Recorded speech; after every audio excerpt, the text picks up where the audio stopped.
प्रिय दिव्य आत्माओं, आपका हमारे YouTube चैनल में स्वागत है। आज के इस वीडियो में हम पंडित धीरेन्द्र कृष्ण शास्त्री जी की कुंडली का विश्लेषण करेंगे। बागेश्वर धाम के पंडित धीरेन्द्र कृष्ण शास्त्री जी, जिन्होंने इतनी कम उम्र में बहुत अधिक प्रसिद्धि को प्राप्त कर लिया है। कम उम्र से अधिक भीड़ उनकी ओर आकर्षित होने लगी है।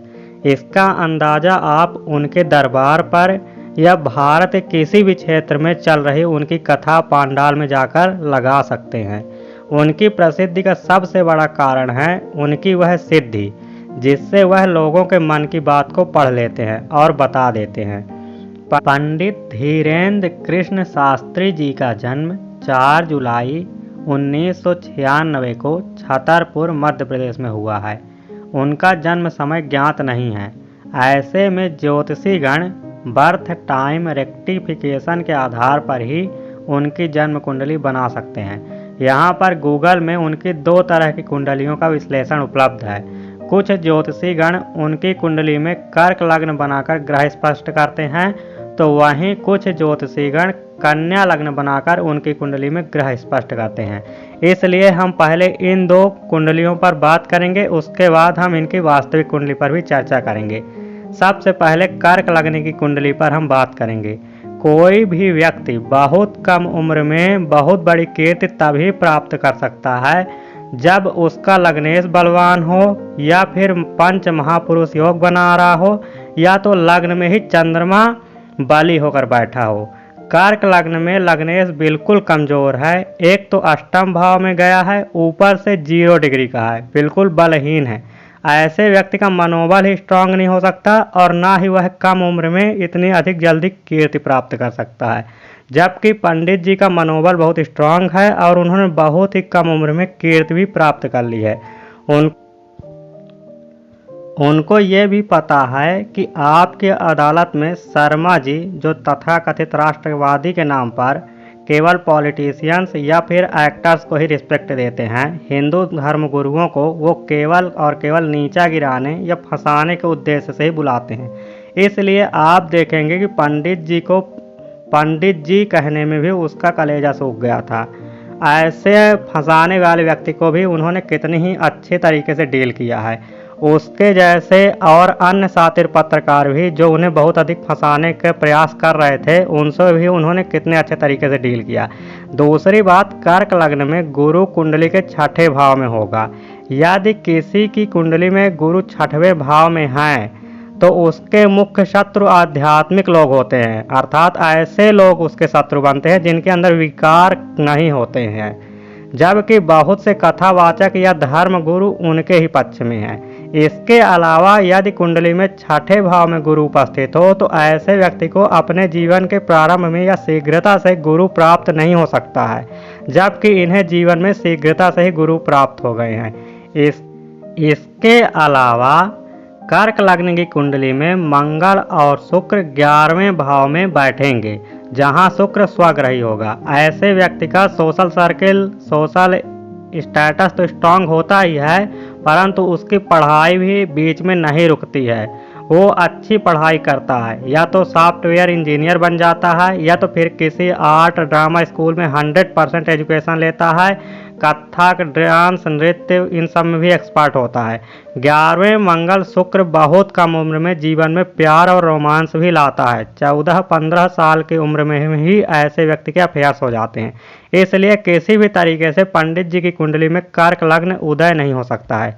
यहाँ तक कि 12वें घर में सूर्य होने से भी रिस्पेक्ट कम मिलती है। पॉलिटिशियंस का सपोर्ट नहीं मिलता है।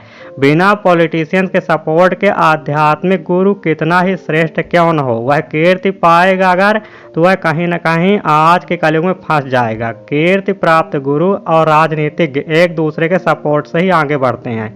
इसके अलावा शनि, राहु और केतु का 3rd 9th एक्सिस में होना छोटे भाई बहन के सुख को वंचित करने का काम करता है, जबकि उनके छोटे भाई बहन हैं। अतः कर्क लग्न की कुंडली किसी भी प्रकार से उनकी नहीं हो सकती है, उनके ऊपर फिट नहीं बैठती है, उनके पर्सनालिटी को, उनके चेहरे को भी सूट नहीं करती है।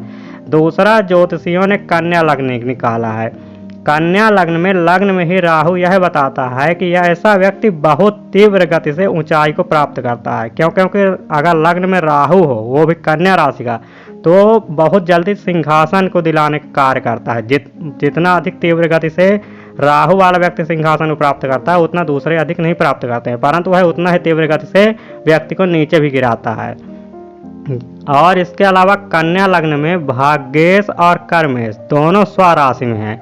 कन्या लग्न की कुंडली में गुरु चतुर्थ भाव में हंस महापुरुष योग बनाएगा, जबकि लग्नेश भद्र महापुरुष योग बनाएगा। इसलिए जब किसी कुंडली में 4th, 9th, 10th भाव का स्वामी अपने ही घर में विद्यमान हो, लग्नेश भद्र महापुरुष योग बना रहा हो, चतुर्थेश हंस महापुरुष योग बना रहा हो, नवमेश अपने ही राशि में हो, तो ऐसा व्यक्ति कभी गरीब घर में जन्म नहीं लेता है। वह किसी बहुत धनवान या रॉयल फैमिली में, राजसी फैमिली में जन्म लेता है। इसलिए पंडित जी का जन्म कन्या लग्न में भी नहीं हो सकता है। दूसरी बात, राहु कन्या लग्न में अपनी दशा में ऊंचाई को देने वाला होगा, जबकि कन्या लग्न में जब उनकी राहु की दशा चल रही थी, उस दौरान वो दरिद्री बने रहे। अतः कन्या लग्न भी पंडित जी की नहीं है। मैंने इनका बर्थ टाइम रेक्टिफिकेशन किया और उस आधार पर इनकी पर्सनालिटी, इनके चेहरे को और बाकी अन्य चीज़ों को देखते हुए इनकी कुंडली बनाई। उसका विश्लेषण हम करेंगे। इनकी पर्सनालिटी व चेहरा बिल्कुल मिथुन लग्न से मैच करता है। जब हम मिथुन लग्न के हिसाब से इनकी कुंडली का विश्लेषण करते हैं तो देखते हैं कि लग्न मिथुन है और उसमें बुध विराजमान है, जिससे व्यक्ति बहुत ज़्यादा बोलने वाला होता है। यहाँ बुध भद्र महापुरुष योग मिथुन राशि में बना रहा है। मिथुन राशि कम्युनिकेशन की राशि है, वाणी की राशि है, बोलने की राशि है। ऐसा व्यक्ति बोलकर ही लीडर बनता है। कोई भी व्यक्ति यदि बोलकर या वाणी के माध्यम से लीडर बन रहा है, कीर्ति को प्राप्त कर रहा है, तो उस कुंडली में मिथुन राशि और बुध का ही सबसे बड़ा रोल होता है। जब कुंडली में मिथुन राशि में भद्र महापुरुष योग होता है तो वह व्यक्ति मैसेंजर होता है। वह बोलकर या वाणी के माध्यम से ही लीडर बनकर के फेमस हो जाता है, जैसा कि इनके साथ हुआ। यहाँ पर लग्नेश व पराक्रमेश अर्थात सूर्य और बुध एक साथ लग्न में बैठे हैं। ऐसा व्यक्ति महापराक्रमी होता है। वह अपने शत्रुओं का दमन कर देता है, जैसा कि इन्होंने अपने शत्रुओं के साथ किया है। सूर्य बलवान होने से ऐसा व्यक्ति रूलिंग पार्टी या प्रशासन से सपोर्ट हमेशा प्राप्त करता है। कोई भी पार्टी सत्ता में आएगी वो इनको सपोर्ट करने लगेगी, भले ही अंदर इनका जड़ काटे। तृतीय भाव का स्वामी मिथुन राशि में है, जो जोड़े की राशि होती है। अतः भाई व बहन दोनों का ही सुख इनको प्राप्त होगा। चतुर्थ में राहु व नवमेश का केतु के साथ होना दिखाता है कि इनका जन्म गरीब परिवार में ही हुआ है। इनको जो कृपा प्राप्त है सन्यासी बाबा की, जो कि इनके बाबा हैं, इनके पहले गुरु भी हैं।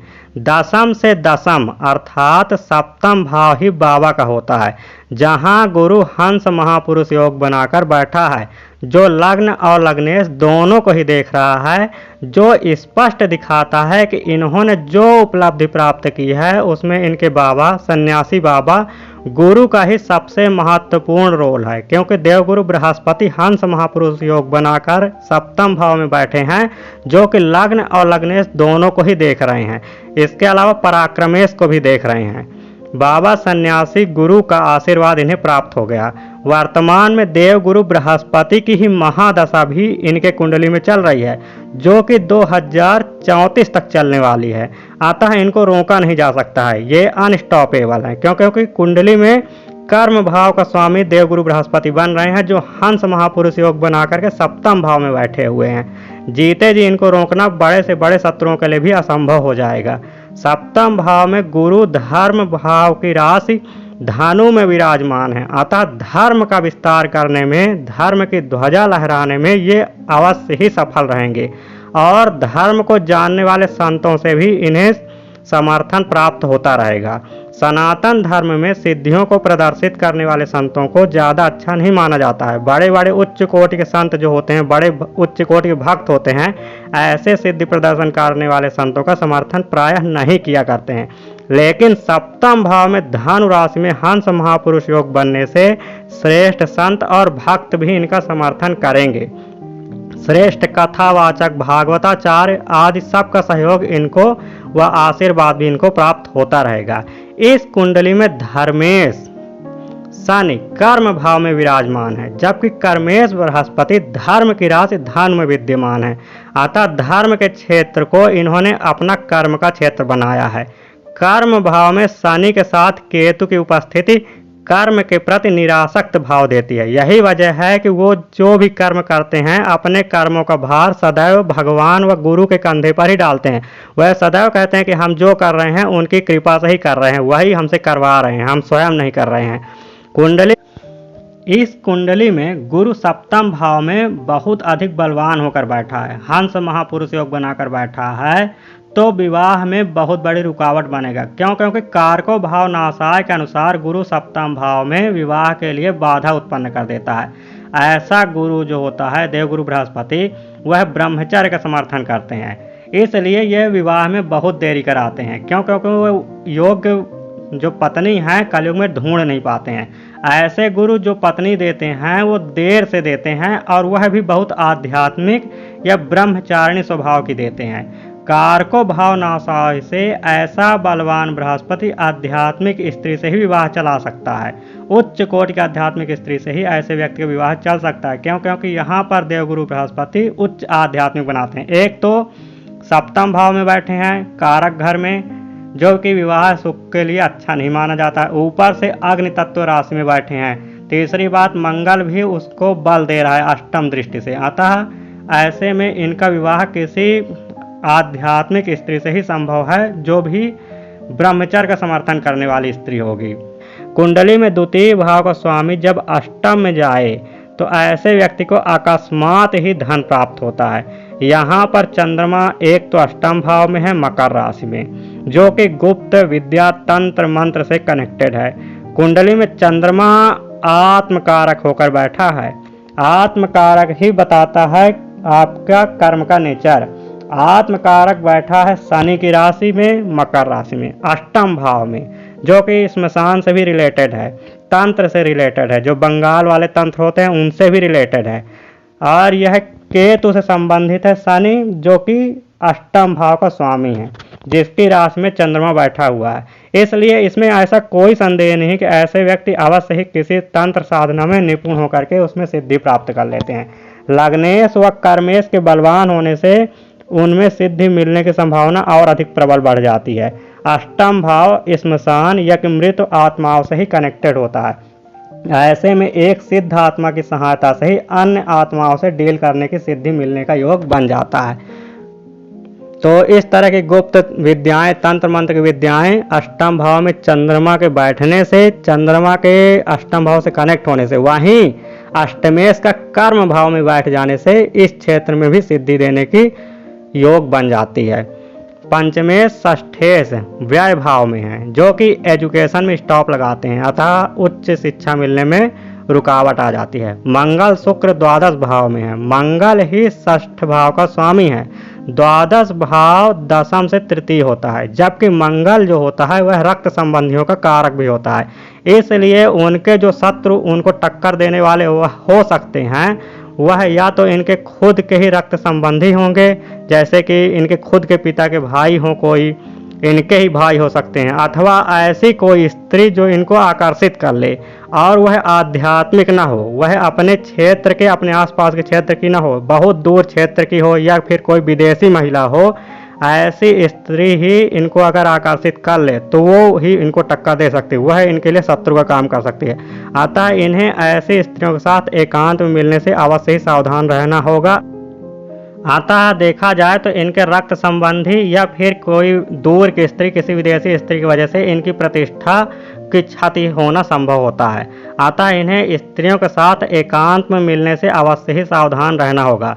शत्रु इसी वेश में ही इनको हराने आ सकता है, अन्यथा कुंडली बहुत अधिक स्ट्रांग है, इनको हराया नहीं जा सकता, इनको रोका भी नहीं जा सकता है। दूसरे लोग इनको हरा नहीं पाएंगे। इनकी कीर्ति दिन प्रतिदिन बढ़ती ही जाएगी और दशा भी इनके धर्म के क्षेत्र में विस्तार के लिए अनुकूल ही है, क्योंकि धर्म के ही कारक ग्रह धर्म की ही राशि पर बैठ करके हंस महापुरुष योग बना करके सन 2034 तक अपनी दशा चलाने वाले हैं।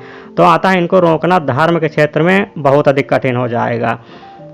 और इनको अपने धर्म के विस्तार में सफलता मिलती ही रहेगी, क्योंकि इनको अन्य धर्म वाले क्षेत्रों से जुड़े हुए संतों, महात्माओं, भागवत कथावाचकों का भी सहयोग इनको प्राप्त होता रहेगा।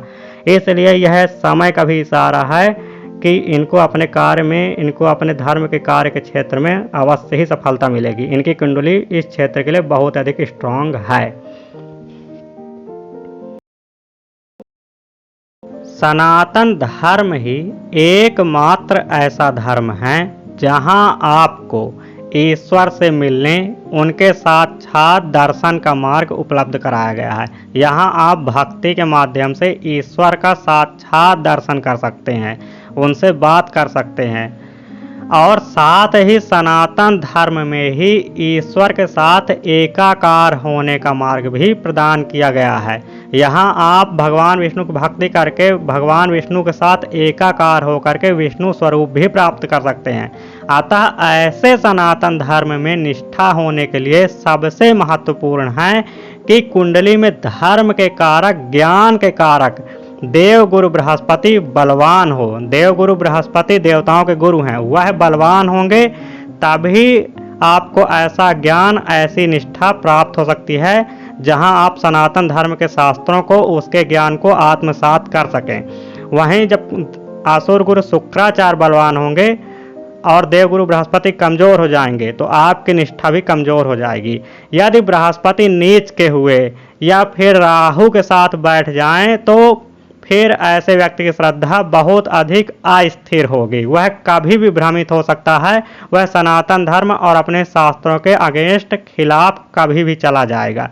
सनातन धर्म में ही पैदा होकर सनातन धर्म का अपमान करने वाला, भगवान का अपमान करने वाला, भगवान के खिलाफ बोलने वाला ऐसे व्यक्तियों की कुंडली यदि आप देखने जाएंगे तो उनकी कुंडली में आपको गुरु अवश्य ही पीड़ित मिलेंगे। या तो गुरु देव गुरु बृहस्पति नीच राशि में बैठे होंगे, मकर राशि में बैठे होंगे, या फिर राहु के साथ बैठकर चांडाल दोष बना रहे होंगे। जैसे कि आप यूपीएससी आईएएस की तैयारी कराने वाले वह विकास दिव्य कीर्ति को, जिसको शास्त्रों में वह भगवान राम में सदैव बुराई ही दिखती है, उसकी कुंडली में आप देखेंगे तो देव गुरु बृहस्पति नीच राशि में ही बैठा हुआ है और शुक्र के साथ बैठा हुआ है, इसीलिए वह शुक्र वाला कार्य भी कर रहा है, शुक्राचार्य वाला। जब भी कुंडली में देव गुरु बृहस्पति नीच का बैठा हो तो ऐसा व्यक्ति सनातन धर्म और सनातन धर्म के शास्त्रों का अपमान करने वाला ही होता है। परंतु देवगुरु बृहस्पति जब नीच के बैठते हैं तो उनके सप्तम दृष्टि उच्च की हो जाती है। तो यदि व्यक्ति स्वयं सनातन धर्म या शास्त्रों का अपमान करने वाला होगा तो उसकी पत्नी जस्ट उसके अपोजिट नेचर के मिलेगी, वह सनातन धर्म और उसके शास्त्रों का अपमान नहीं करेगी। जैसे कि जालंधर को वृंदा मिल गई थी, आपने पुराणों में पढ़ा होगा, टीवी सीरियल में भी देखा होगा। जालंधर एक असुर था और उसको पत्नी मिल गई थी वृंदा, जो कि भगवान की, विष्णु की ही भक्त थी। तो पत्नी के शुभ कर्मों की वजह से ऐसे व्यक्ति अपराध करके, मतलब भगवान का अपमान वाला अपराध करके सदैव प्रसन्न बने रहते हैं। उनको लगता है कि अरे हम तो भगवान की बेइज्जती करते रहते हैं, बुराई करते हैं, सनातन धर्म की बुराई करते हैं, तब भी हमको प्रसन्नता है। जबकि उसकी असली वजह होती है उनकी पत्नी की जो होती है सनातन धर्म और भगवान में निष्ठा ज़्यादा होती है। तो ऐसे व्यक्ति इसीलिए खुश रह जाते हैं। दूसरी कुंडली एक ऐसे व्यक्ति की है जो आप देखेंगे तो सदैव सनातन धर्म के अगेंस्ट ही रहेगा, बीजेपी के भी अगेंस्ट इसी वजह से है वह। उसका नाम है ध्रुव राठी। उसकी कुंडली में आप देखेंगे तो न कि केवल गुरु राहु के साथ चांडाल दोष बना रहा है, बल्कि कई ग्रह राहु के प्रभाव में हैं, इसलिए उसके कर्म से उसके पूर्वज तक उसे श्राप देते होंगे। ऐसा व्यक्ति अपने कुल का कलंक होता है, वह अपने धर्म में, अपने कुल की मर्यादा में कलंक लगाकर विधर्म तरीके से विधर्मी विवाह करता है, जो उसके जैसे ही सोच वाली लड़की होगी। यहाँ जालंधर वृंदा वाला केस भी नहीं बनता है ऐसे व्यक्तियों का, जहाँ राहु गुरु एक साथ बैठ गया है। और राहु गुरु बस नहीं, कई ग्रह राहु के साथ हैं, राहु के प्रभाव में है। इसलिए सनातन धर्म और भगवान को ज्ञान योग से अगर आपको समझना है तो आपकी कुंडली में देवगुरु बृहस्पति बलवान होने ही होने चाहिए। अन्यथा अगर आपकी कुंडली में देवगुरु बृहस्पति कमजोर हैं या फिर राहु के साथ बैठे हैं तो आप सनातन धर्म में जब पढ़ेंगे या शास्त्रों को सुनेंगे तो आपके अंदर जो है कहीं ना कहीं डाउट आएगा, अश्रद्धा उत्पन्न होगी ही होगी। और ऐसा व्यक्ति फिर वह ट्रैक से हट जाएगा, अलग ट्रैक में चला जाएगा। इसलिए ऐसे व्यक्तियों के लिए ज्ञान योग का मार्ग नहीं है, उनको भक्ति योग का मार्ग ही चुनना चाहिए, क्योंकि भक्ति योग के मार्ग में भगवान ही श्रद्धा को स्थिर करते हैं। वह फिर अंतर मन में, हृदय में ही वह ज्ञान प्रकट करने लगते हैं, जिससे उसकी श्रद्धा दिन प्रतिदिन बढ़ती ही जाती है। तो इसलिए आप ये जान लीजिए कि देवगुरु बृहस्पति का बलवान होना अति आवश्यक है, यदि सनातन धर्म को समझना है, सनातन धर्म के शास्त्रों को समझना है, ज्ञान योग के मार्ग में चलना है। अन्यथा भक्ति योग का मार्ग ही सबके लिए खुला हुआ है, क्योंकि भक्ति योग के मार्ग में फिर भगवान के द्वारा ही आपके हृदय में, आपके अंतर मन में ही वह ज्ञान प्रकट किया जाता है, जो आपके संदेहों को दूर कर सकता है। अन्यथा कोई मार्ग नहीं है। इसलिए जिनके भी कुंडली में देवगुरु बृहस्पति नीच के हैं, और अगर वो सनातन धर्म को समझना चाहते हैं तो वो नहीं समझ पाएंगे, वो भक्ति के योग के मार्ग से ही समझ पाएंगे।